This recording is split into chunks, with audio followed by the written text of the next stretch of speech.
Chanaka కోరాట project పనులకు అతీగతి లేకుండా పోయిందన్నారు BJP MLA Payal Shankar. గత బీఆర్ఎస్ ప్రస్తుత కాంగ్రెస్ ప్రభుత్వం ఒక్క పైసా నిధులు కూడా విడుదల చేయలేదని విమర్శించారు. ప్రాజెక్టు పనుల కోసం 70 కోట్లు విడుదల చేశామని మంత్రి ఉత్తమ్ చెప్పారు. ఎంత నిధులు అవసరమైనా సరే నిధులిస్తామని హామీ ఇచ్చారు. నిర్మిస్తున్నటువంటి కోటా చెనాక ప్రాజెక్టులో 2017లో ఆ ప్రాజెక్టు పూర్తి చేసి రైతులకు పరిహారం అందించాలి. గతంలో టీఆర్ఎస్ ప్రభుత్వం ఈ రకంగానే ఇబ్బంది పెట్టింది. ₹1 పరిహారం ఇవ్వక రైతులకు ఇబ్బంది పెట్టినటువంటి ఆ రోజు టీఆర్ఎస్ ప్రభుత్వం, ఈ రోజు కాంగ్రెస్ ప్రభుత్వం కూడా 2 ఏళ్లు ఈ రాష్ట్రంలో అధికారంలోకి వచ్చి ఎన్నిసార్లు దరఖాస్తులు పెట్టుకున్నా కూడా నయా పైసా రైతులకు పరిహారం ఇస్తలేదు. మీ ఆహ్వానం మేరకు రాబోతున్నాము.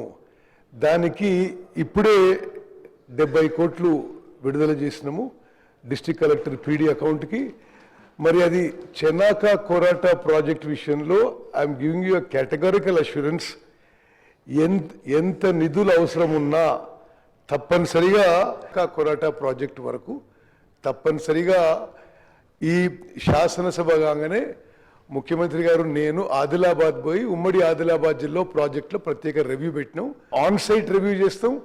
అక్కడ మీకు ఏ నిధులు అవసరం ఉంటే తప్పనిసరిగా రిలీజ్ చేస్తాం.